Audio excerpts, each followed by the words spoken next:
Strive and Thrive is a collection of discussions featuring guests from various fields, focused on guiding entrepreneurs in creating businesses that excel in every aspect: people, planet, and profit. Throughout the series, you can join us, Romesh and Mike, as we explore relevant topics with our guests which can help businesses thrive. Romesh and I met while I was supporting a client transforming their business, and I needed finance director support and reached out to him and his team. Since then, we've become good friends who share a passion for business and entrepreneurship. If you like today's discussion, then you want to subscribe to our YouTube and Spotify channels.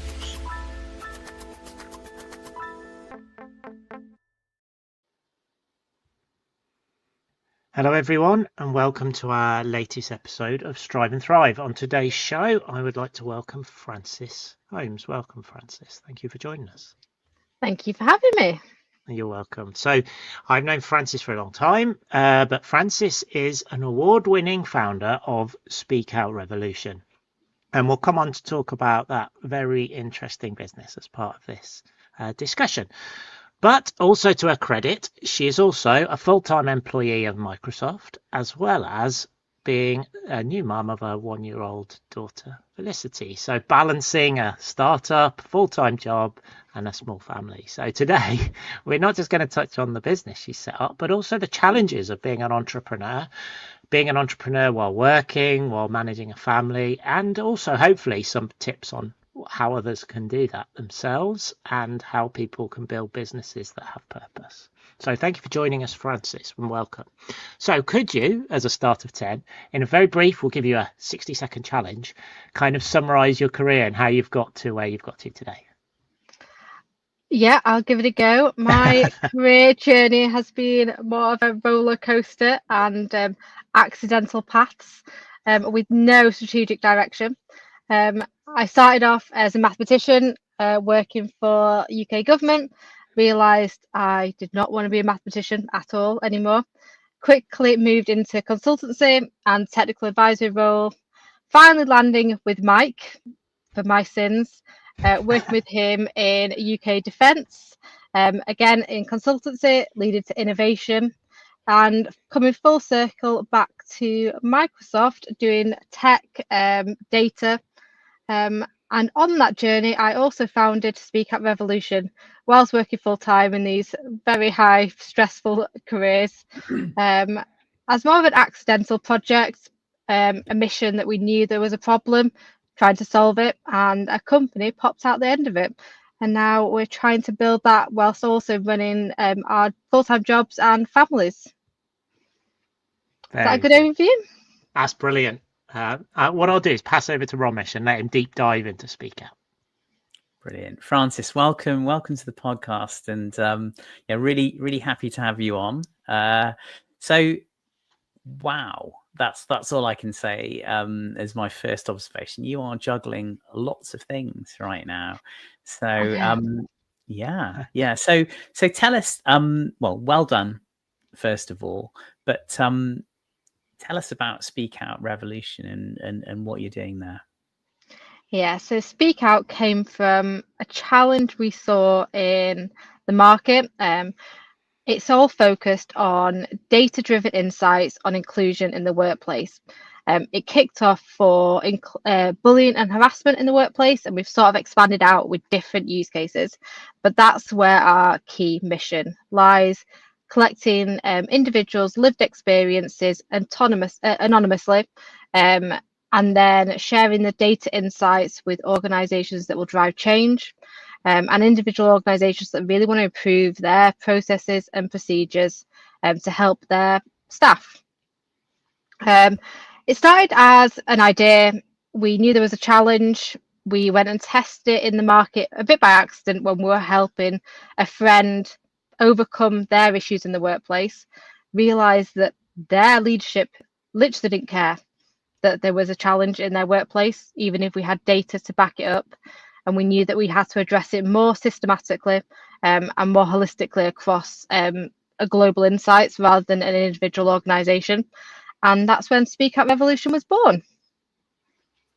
Fantastic. So I can see the link between your kind of maths background and the love of data. You know, I'm into data myself, so I really appreciate that. But so can you tell us more about what data you're collecting and how is it harnessed by your client organizations? Yeah, so we've got an anonymous survey on our website that anyone who's experienced bullying harassment can go and complete and share their lived experience. And it has both qualitative and quantitative data, so numerical side, and also people's lived experience in words fashion as well. So you can share your experience and your route to resolution, because we see that's where most organizations can fail. Then we display the quantitative data, so all the numbers, open source on our website through our dashboard called the Speak Out dashboard. So any organization can go and see what challenges exist in their sector or in their geography and start doing things free of charge. And then we can support them further as a paid for service to really dive into that data, really understand where their challenges are, and support them wider. We also do data partnerships with other organizations that are driving really impactful change, because we want our data to help people. That's the key.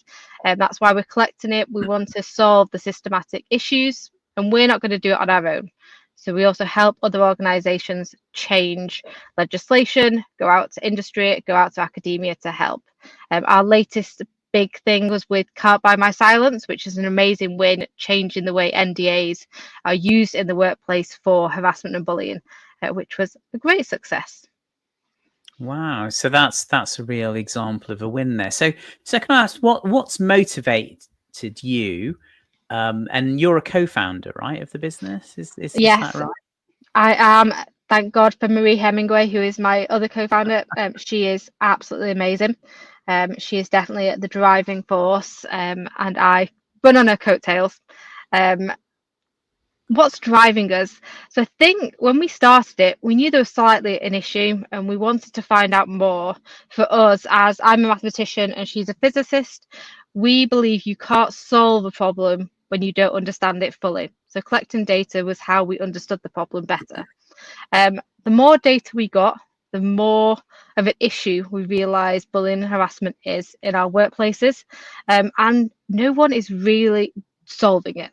There is little things in place, but actually when these challenges arise in organisations, they go and hide behind a legal firm to do an internal survey that's then protected data. They don't share the results with even their employees, and they say they've found a route to resolution, but actually nothing changes. And this happens again and again.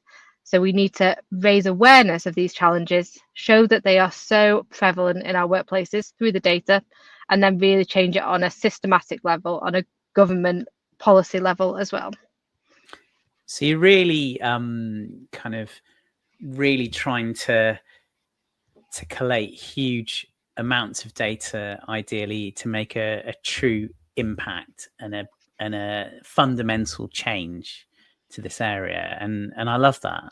That's hugely motivational. It's obviously something you feel very strongly about. But one thing strikes me, and I talked about this when we just said hello.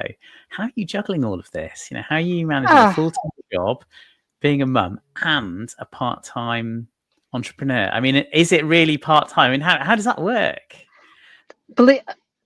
You're never going to, I suppose, have everything. I think that is such a lie and a dream that people are sold that's not realistic. I'm failing at everything at all times and just getting by. And I think that's the best way to do it, because you learn.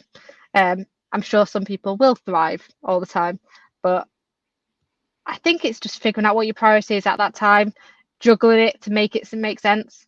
No, of course, Speak Out is not part-time, but sometimes it's more, sometimes it's less, and you do it as a team.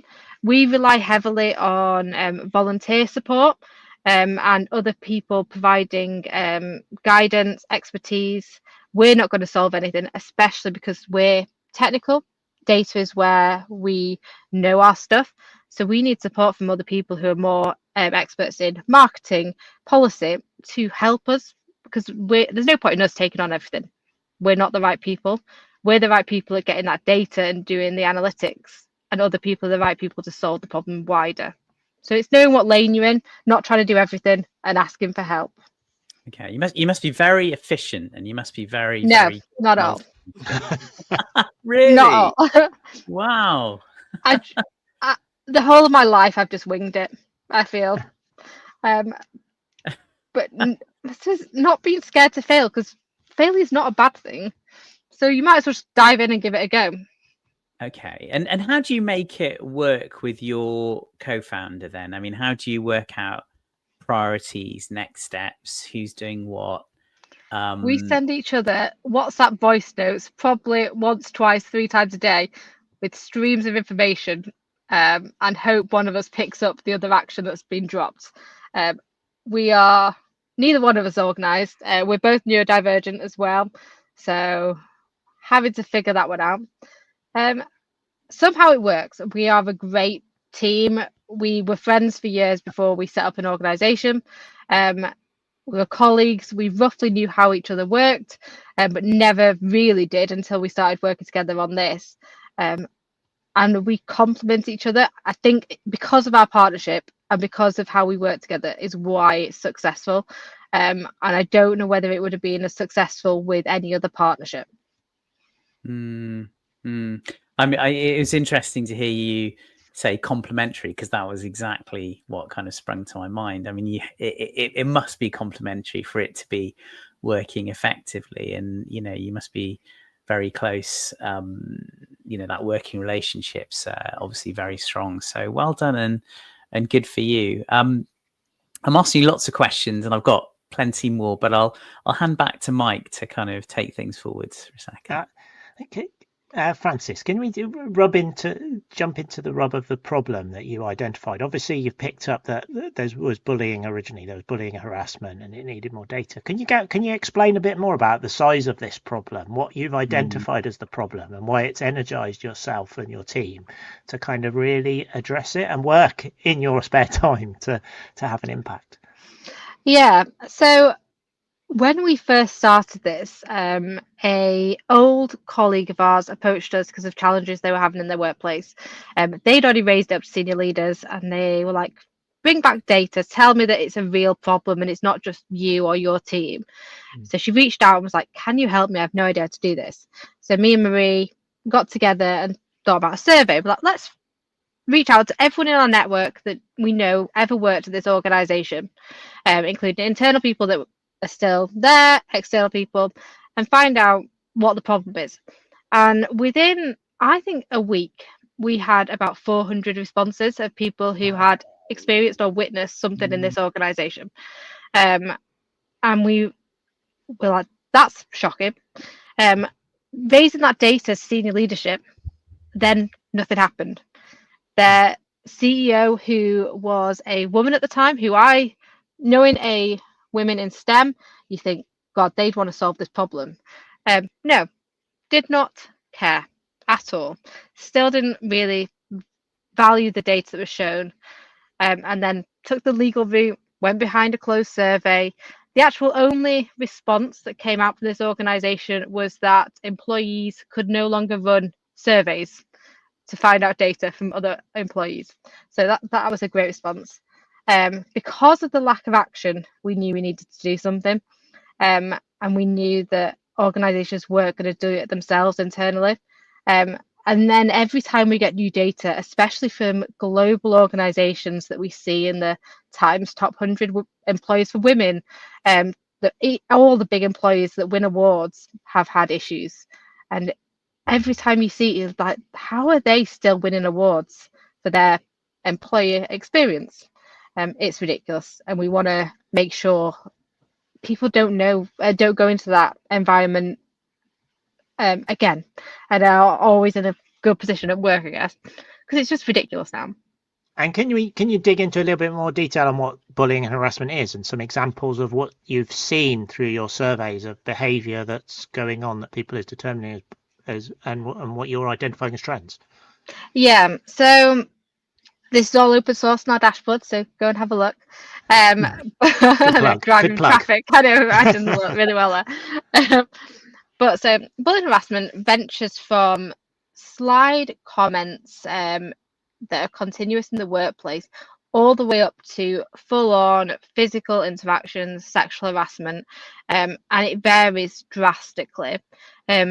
Under legal definitions, bullying isn't actually covered under law. So for a white middle-aged man who has no protected characteristics, you're screwed if you're getting bullied. Yeah. Because you really don't have a legal leg to stand on. The only thing that's protected under law is harassment, and that is for protected characteristics. So there's such a double standards in what bullying harassment looks like, and then what's covered in law. That it's a really hard topic to define. It's like a single use case because it varies drastically, and what you can do to get support varies drastically as well. Is that something that you're aiming for, Frances? A change in the law? Yes, it is, but figuring out the right wording to take that forward and driving support for it is really, really challenging. That's why we're starting with sort of the NDAs and tackling the underlying issues to then be able to bring it up wider. But it's such a big topic that defining it under a single law is challenging. I know you've explained the NDA situation to me a couple of times, Frances, but do you want to kind of elaborate a little bit more on what the current problem or the previous, I guess it's prior problem now, you've managed to get some policy change. In the UK, not globally. So for those who've not heard of Can't Buy My Silence, it was set up by Zelda Perkin, who was Harvey Weinstein's PA, who broke her NDA. And it's to stop the misuse of NDAs when it comes to bullying and harassment in the workplace. We hear it time and time again when employees go through their route to resolution when they've reported bullying and harassment to their HR department.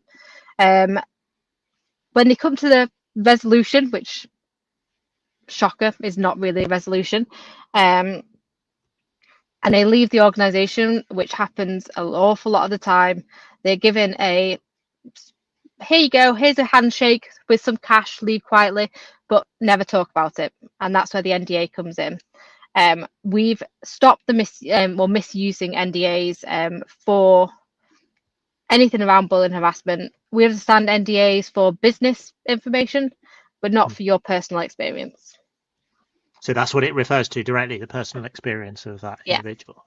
Really interesting. And you've obviously collect lots of data. Is there demographics of organizations or sectors or organizational size? We talk a lot to SMEs. Is it SMEs? Is it large businesses? What any of trends you've seen?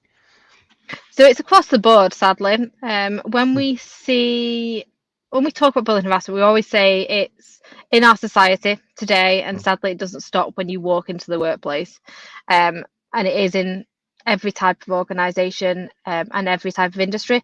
Our data do show industries that have it more prevalently, but we do, with our data set, we always think there might still be bias in it because we come from a STEM background and there's a lot of STEM organisations that are identified in there. I always find it really interesting of the demographics that don't sit in STEM that show up continuously in our data.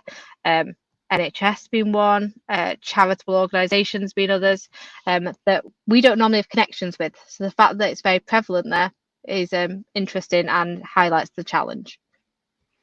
And do you think it's linked to any specific type of management style or the way organisations are structured or people's understanding of bullying, harassment? Do you think there's underlying causes in there that you've been able to grapple at to try and see what might be the underlying effects rather than the NDA, which is the outcome effect? So all of the above, to be honest. Lack of proper training for middle managers is key. The fact that societally, when you are in a room with a senior leader, they're de facto the person you all look to for guidance. So if anything happens in that room that's a bit negative, or someone makes a snide comment, or something is not quite right, if the most senior leader in the room doesn't act respects or sort of condones that behavior, or if he doesn't say anything or they don't say anything, it's condoned automatically, that behavior then escalates. I don't believe the senior person in the room realizes it's 100% their responsibility to call out that behavior there and then, otherwise it gets worse. And that responsibility to be the instigator in challenging those behaviors is never really discussed, and no one wants to challenge. It's really, really hard to challenge, and I recognize that even being in the industry and knowing how to do it safely, it's so hard. So trying to expect that of your senior leaders without telling them that's expected, or the impact of them not doing that, has such a knock-on effect into the culture. And sadly, we're just not informed that that's a really big impact.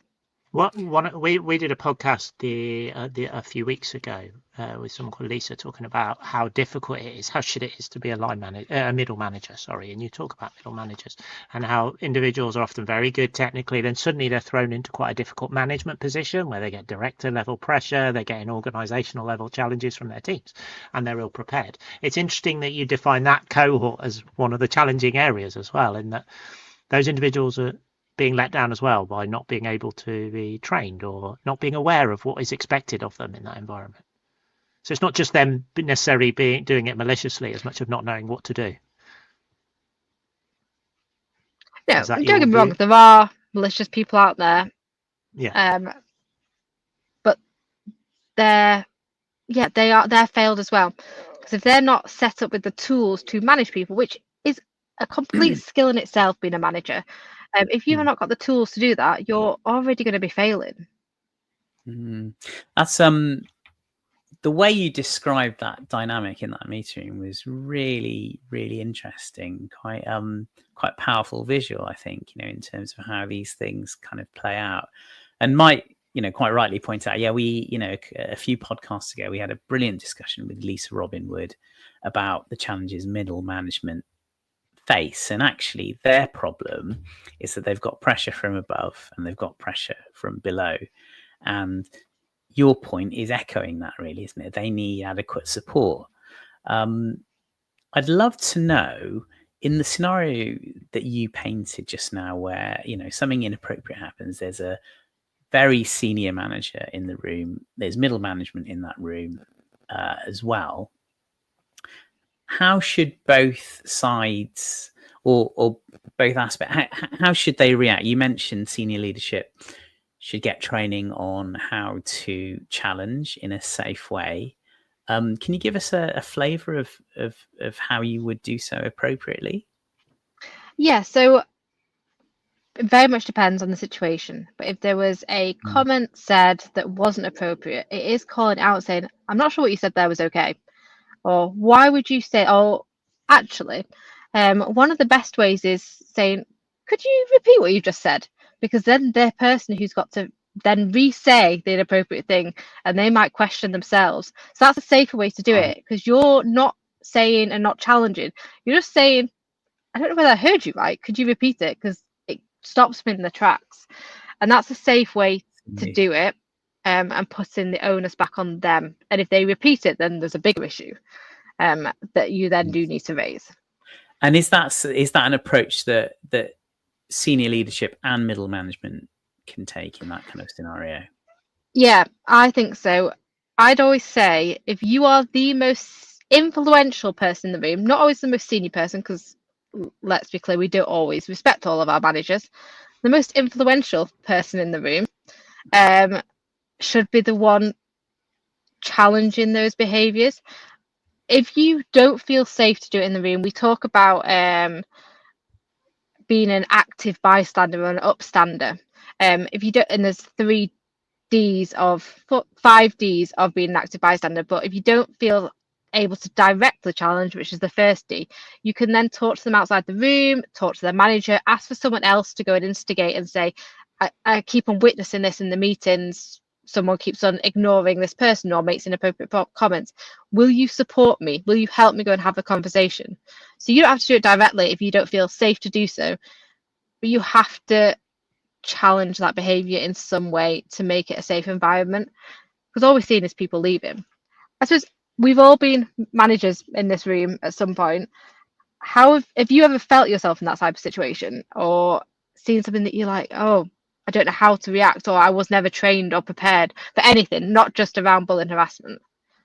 But have you been in that situation where you're like, God, I was not prepared to take on that task? Yeah, I have. I'll openly admit that I'm in an organisation where I've had people screaming and shouting at other people, thinking it's inappropriate, and saying wrong things to certain individuals, and it's really hard to call it out. There's sometimes you can do it as a joke, or like you said, flip it back, but it's so hard to be confident enough to do that. It's really hard. Yeah, and sometimes comments can be made which aren't direct and blatant, but they can, almost that kind of passive aggressive. Yeah, type, and like microaggressions. Yeah, that come on, Yeah. and it's also really hard because sometimes what you don't see as a challenge, or you're like, oh, they were just joking around, actually has a really big impact on other people. So how do you get that level right? And I always say, even if you're like, oh, they only meant it as a joke, if it impacted you and it actually did upset you or hurt you, or you were threatened in any way by that, it needs to be acted on. It doesn't matter if the person meant it as a joke. That's not okay anymore. And it's managing that behavior in different demographics, how people receive different information. Now we're on a global scale, we're interacting with people across different cultures. We're going to have to start adapting how we interact, because we're no longer on a local level where we all get the same banter. Do you see, you've obviously looked at the demographic, I guess, as part of your data. And do you have a view on is it same in different countries, for example? Is it different in organisational structures? It's different depending on the organisation, where they are. We see over in South Korea side, they're very hierarchical, and Japan's the same. It's very hierarchical compared to what we are in the UK, and especially across Europe. So it very much changes on a culture by culture basis, and different things are accepted in different cultures. So we can't always look at things on a global scale because it's just different. So looking at more local, finding out that data is key to help organisations change with the demographic they operate with. And recognising your comment around where you're orientating your data at the moment, that might create a little bit of bias. Is it orientated predominantly towards women, or is it different cultures, neurodiversity, or whatever it might be? So we do pick up every protected characteristic. We have a high percentage of women completing the survey. However, myself and Marie are females in STEM. So a lot of our network, the people we reach out to, the people who see our posts on LinkedIn are females in STEM. So our data could very much be swayed by the network we hold. So until we get hundreds of millions of data points, we won't be able to say Karagossa? God, I can't even say that word. Can't say across the board that is right. See, this is why I'm failing at everything, because I just don't know anything. You can't speak anymore. Too tired. Too many jobs. Winging it. What would be sort of turning it around? What would be your recommendation to a founder, a SME, or even a senior director, manager in a large organisation, if they were to come with your set of information and say, look, there's trends of bullying in your organisation. What have you seen as good practice, and what have the outcomes and benefits been of that good practice? So I would say, sadly, bullying and harassment will show up in your workplace at some point, because different people coming together, it just exists in society. It's your route to resolution, those processes and procedures that are key to getting right. It's believing the individual when they first talk to you about it, responding well at that first reporting stage, if that's a manager, if that's you telling a colleague.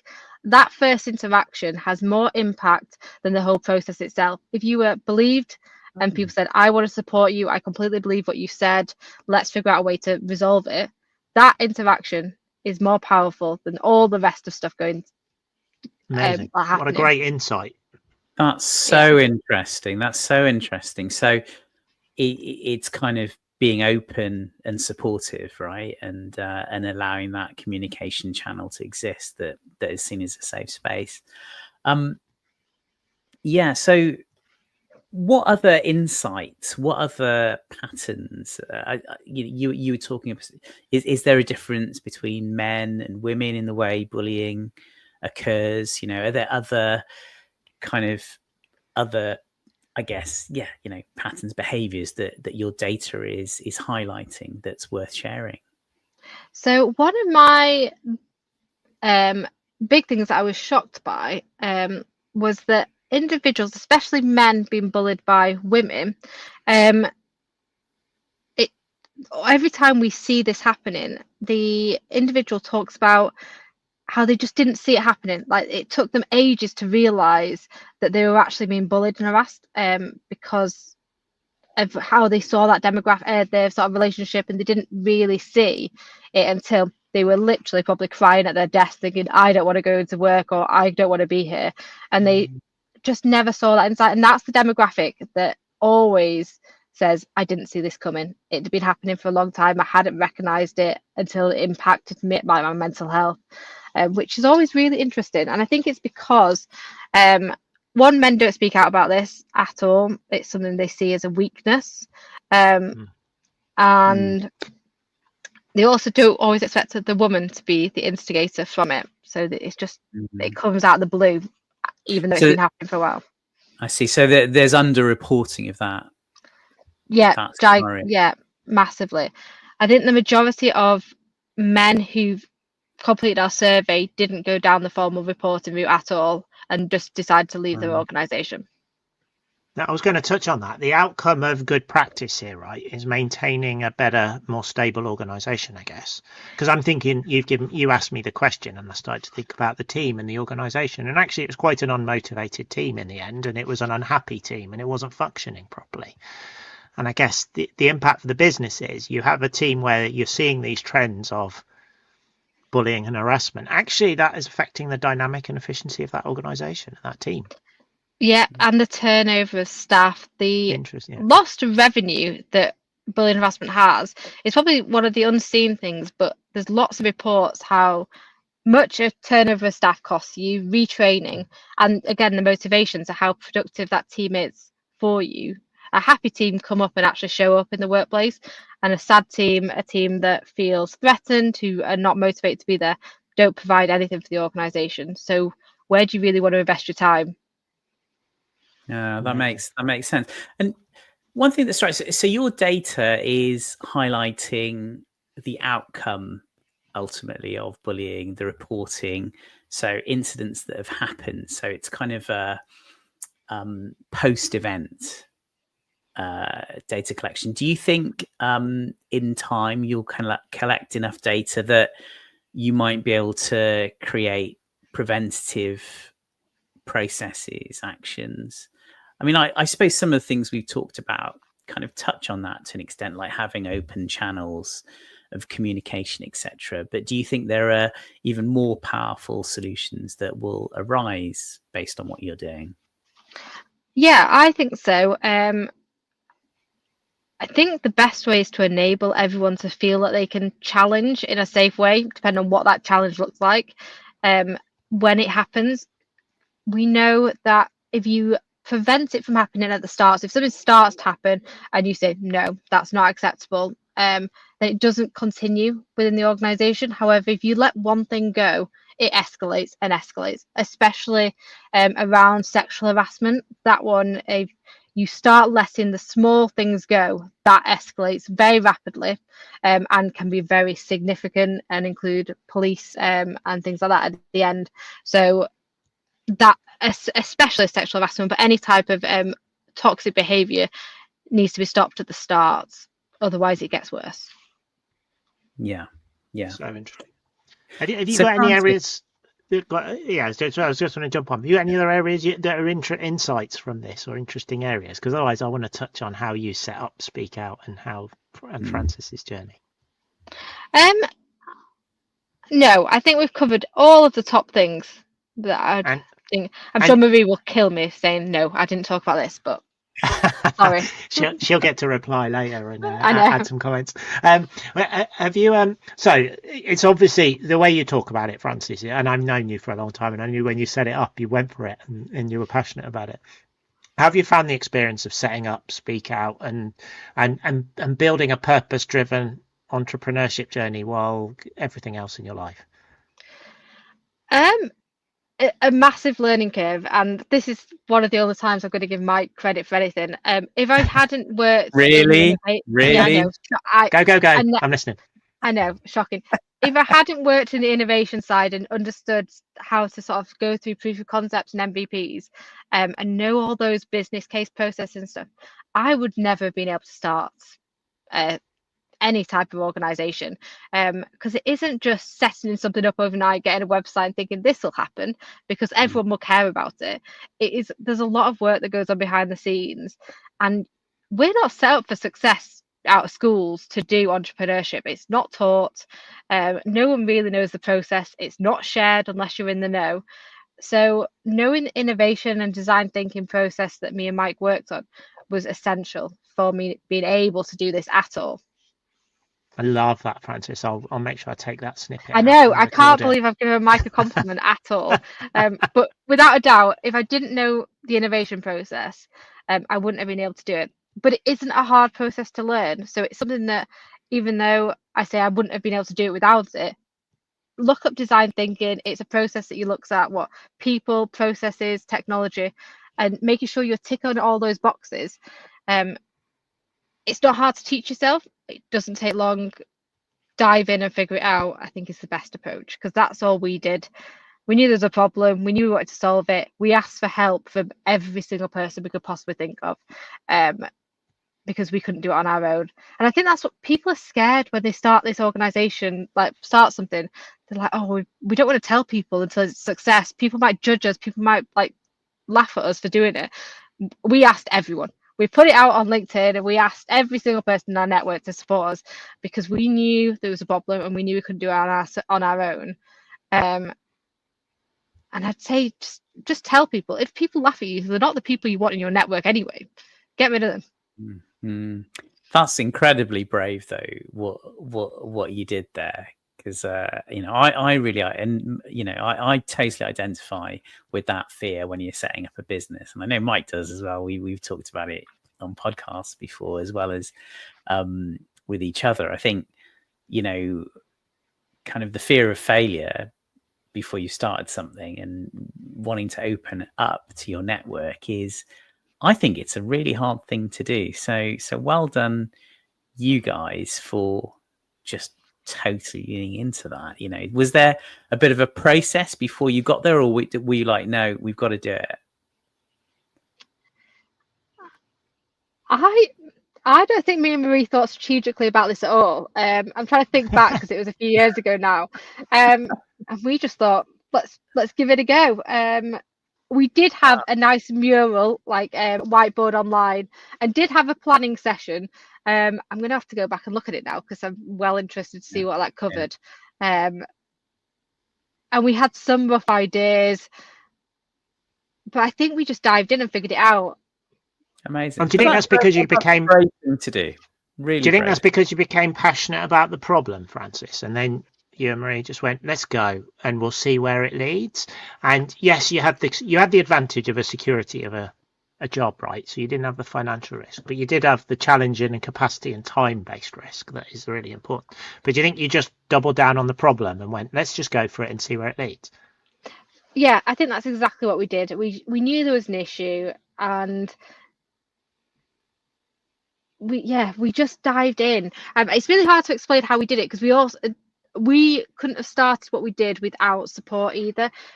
We reached out to every organization who would give us free things. So we got free access to software, so we could start doing Mural. We got our G Cloud stuff. I'm sorry, I work for Microsoft, but we're on Google for Speak Out, because they gave us a great deal on that. We got a consultancy firm to help us build our dashboard. So we reached out, and I think because we got the traction with the support, reached out to the organizations saying we're not for profit, we're doing this work, and people were willing to help us. It helped drive our motivation. And I would never have thought about asking for help, to be honest, from organizations. And I also thought, why would people volunteer for free? This sounds ridiculous. But they did. As soon as it was Marie's idea to start doing volunteers, and everyone came to help, and it was amazing. So I would 100% advise it. Yeah, I think that's testament to kind of what you're trying to do, and the power of your network. Absolutely brilliant. I had a question. You mentioned earlier that both you and your co-founder are neurodiverse. We had a podcast very recently with Claire Butcher, and we talked about the challenges that neurodiversity kind of paired with entrepreneurship, the kind of challenges that can bring. Can I ask you, has that been difficult for you guys to manage? So when we started this journey, I knew I was dyslexic. I got diagnosed when I was 7 or 8. So I've known my whole life the benefits that dyslexia brings me, my strengths and my weaknesses. Whereas Marie didn't find out she had ADHD until we'd started to speak out, and we actually had quite a few sessions on inclusion in the workplace, which included ADHD. And it was through those sessions she was like, oh, wait a minute, I have ADHD, and now she's got diagnosed. So I don't think at the start we had any concept of how that would play into it, but now we understand both our challenges more. We could see what complements and why we work together. And actually, a dyslexic founder and ADHD founder are so complementary in skills. It's unbelievable. All of Marie's strengths are my weaknesses and vice versa. So if you are thinking of doing an organisation like this, it works so well. And it's probably why me and my other half worked really well in our household, because he's ADHD as well. So all complementary skill bases. We're like a full person together.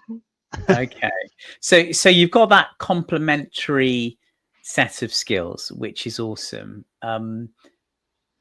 You've got neurodiversity elements in there as well. Have they at times been kind of more difficult, or have they in some ways helped? 100% both. I feel like every type of thing has its positives and negatives, and we're both still learning about what our strengths are.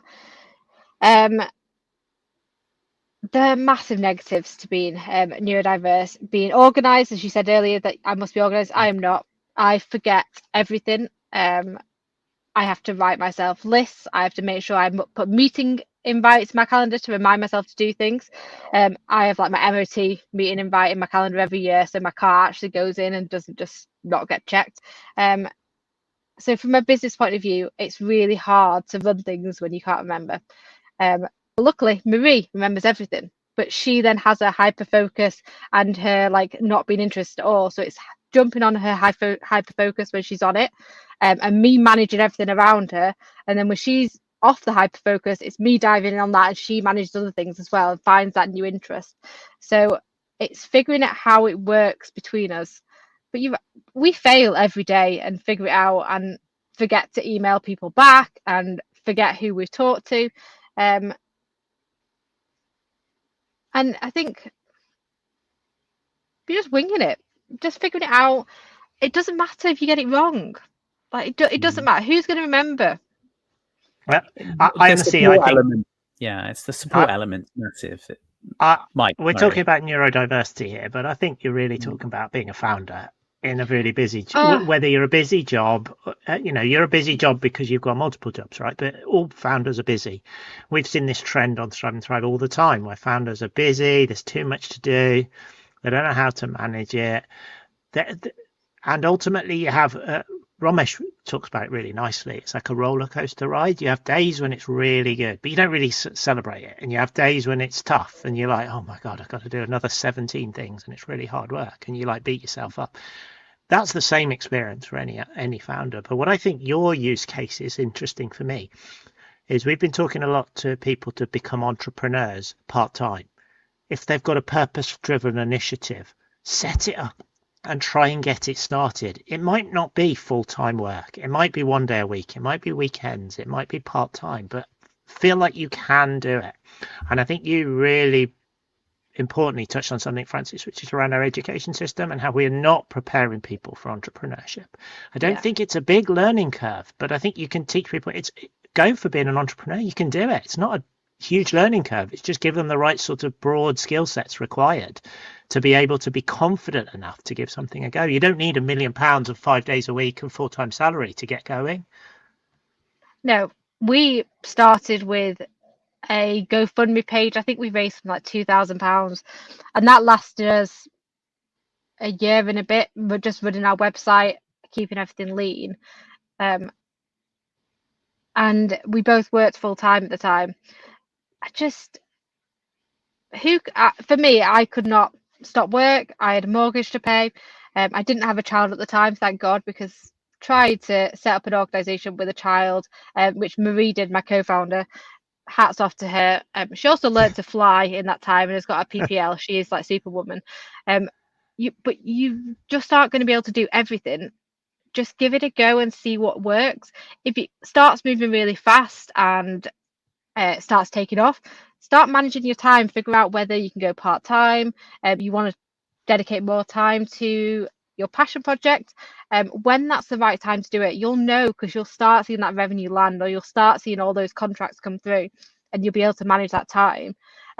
Flexible working is now ingrained in the way our organizations work. If you are not in an organization that's flexible, if you're in an organization that's mandating you being in the office 5 days a week, look for another job, because many organizations out there are not mandating that and do thrive on their staff being flexible and be able to work in the hours that suit them. For me, when I moved from one organization to Microsoft, and coming here, I said, I do not profit. I do not want to work Friday afternoons, but I want to be paid full time. So I want condensed hours, and that's what I want to continue doing. This is my not-for-profit. This is what I want to work. I won't join your organization unless you enable me to do that. And instantly they were like, yep, that works for us. We're really happy with that. Now with my child coming in, Speak Out slightly on the back burner because she's only in nursery 4 days a week. So I could move my condensed hours to look after her on Wednesday, me and my other half share it. And Microsoft has just been so flexible with that. And then Speak Out will start back up and running with it again properly when I have that time, when she's back in nursery full time. So it's just finding the organization that works for you. Microsoft is global and is still that flexible. So if you're not being that flexible, you're failing your staff anyway. And another Speak Out issue, but it's just finding the one that works for you.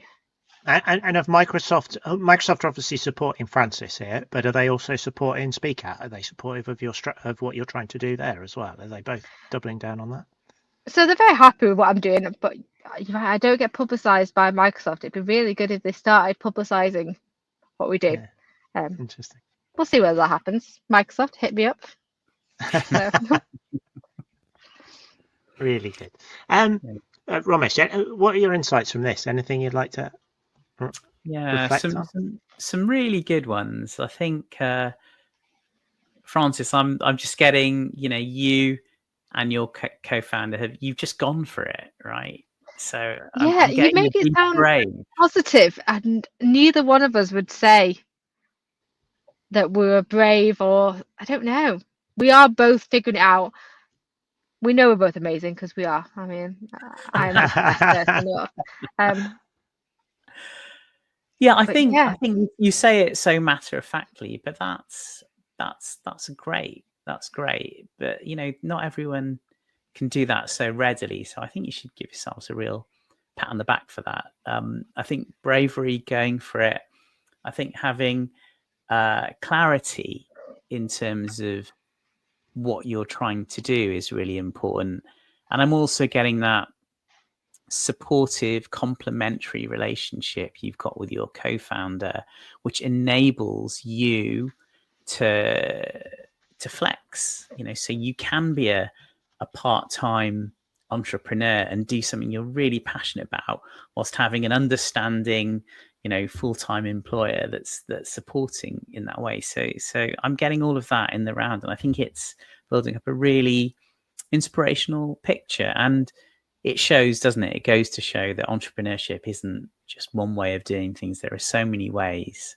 And if you've got an idea, passions, thoughts, get yourself the right dynamics and environment, and you can achieve great things.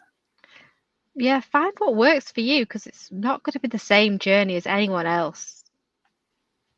Brilliant. Yeah, I talk a lot about journey, and I think you're right. I think what you've done, Frances, you're inspirational in two key areas. One is the key purpose that you're trying to achieve, and I think in Speak Out, and you did a really good job articulating that. But I think the thing that you've demonstrated to me again here, and I've watched you do this for the past 5 years, is it now?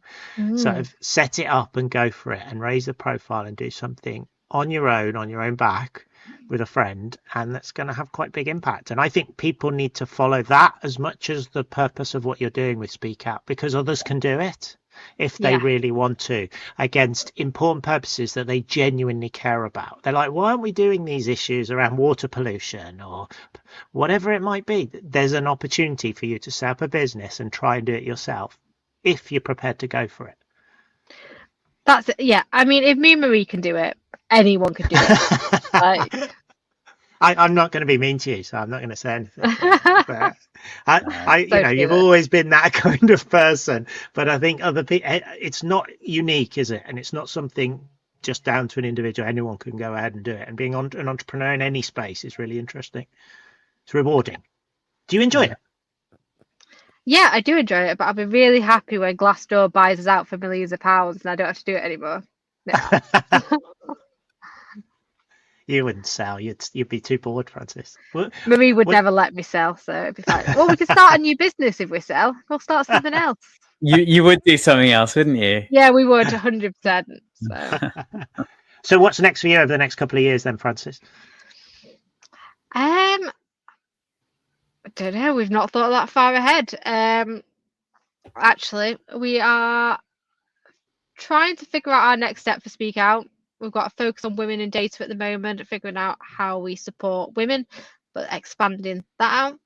I'm also hoping that my daughter sleeps through the night at some point over the next 5 years. That'll be a delight. And then I'm going to continue working at Microsoft as well, because I very much enjoy working at Microsoft. So it's a nice tag team to figure out what's going on. I never have a plan. I think the 5-year plan is a load of BS. I don't think that ever comes to fruition, and you need to take the opportunities that come whenever they come, because you'll never see them coming. So I don't plan. Let's figure it out. Brilliant. Absolutely love that. I'm going to leave it at that point. So firstly, Frances, thank you very much for joining us. Really great to have you on here. Such an interesting journey in a number of areas. So thanks everyone for listening to this and watching, and I hope you enjoyed this discussion. For everyone listening, Strive and Thrive is our regular series of discussions for entrepreneurs, founders and business leaders. And we've got some really interesting guests planned now out to 2026. So really good set of planned guests going forward. Our next session will be in a few weeks. I hope you've enjoyed today's session, and we'd love you to follow and subscribe on our YouTube podcast and all the other channels you listen to your podcast on. A big thank you to Romesh, who's the best co-guest as ever, and to the rest of the Strive and Thrive team who has sat behind the scenes doing all the real work. Yeah, that was hard. How did I do? Thank you very much, everybody, and thanks again to Frances. Thank you for listening to Strive and Thrive.